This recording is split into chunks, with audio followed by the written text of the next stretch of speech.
สบายดีสิมารีวิวเพลงห้องอายสิเอาเท่าใด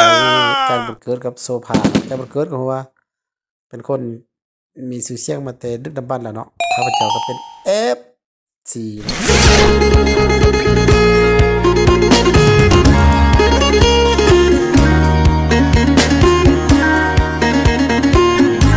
ดนตรีก็เพราะว่าเป็นพื้นบ้านของสไตล์แบบลูกทุ่งของลาวแท้ๆเนาะแต่ละแนวหนึ่งพินบ่เนาะหรือว่าเป็นหยังแปลให้หน่อยเด้อ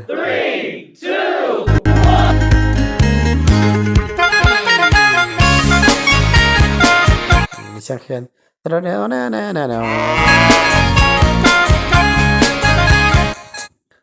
มันใส่อันมือคีย์บอร์ดไปตาไปกัดมือให้เนาะคือว่าเดียวอ่อนเนี่ยเต้น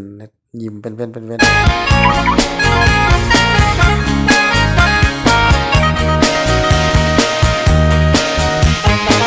สิจ้างให้เศร้า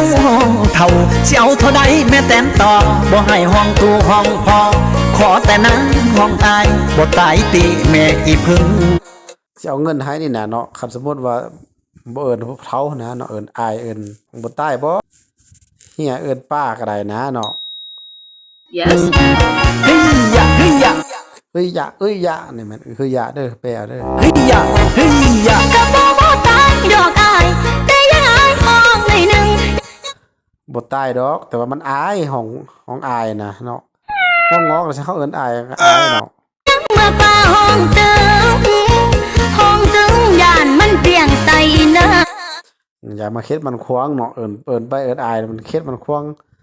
ทำลายหัวใจตัวเองแน่เอิ้นไปเทวดาฝ่าพาซะเนาะเฮ้ยยะเฮ้ยยะเฮ้ยยะเฮ้ยยะเฮ้ยะนี่มัน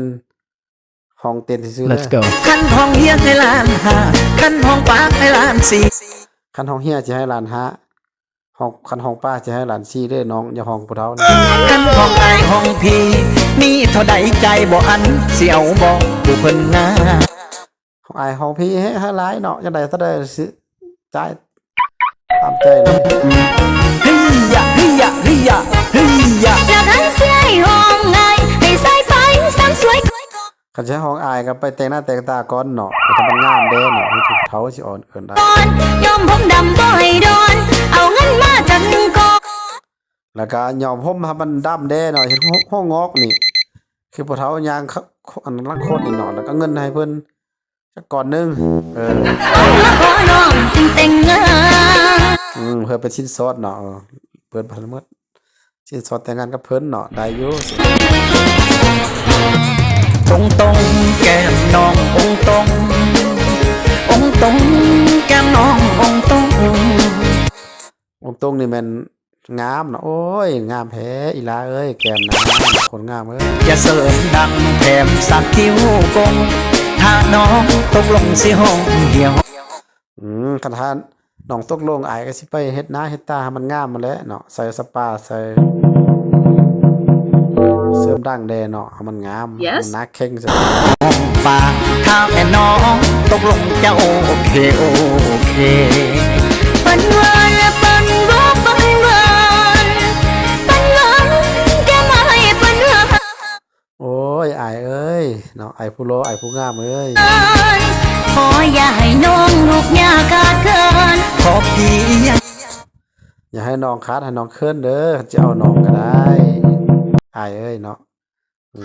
เอามาเป็นเช้เป็นเช้าจะหาคือขยันอย่าเอิ้นว่าอายเฒ่าหัวงูก็บ่เป็นหยังอายสิเบิ่งแย่งให้มันดีเลยคันบ่เอิ้นบ่เฒ่าหัวงูเนาะขอพี่อย่าเอิ้นว่าอายเฒ่าหัวงูลาผู้สาวคำนางคันอีลาคำนางเอ้ยอีหักอีเพลงเอ้ยห้องเฮียเอาไปเลยล้านห้าคันห้องป้าสิให้ล้านสี่คันห้องเฮียก็สิให้ล้านห้าห้องป้าสิให้ล้าน4เด้อ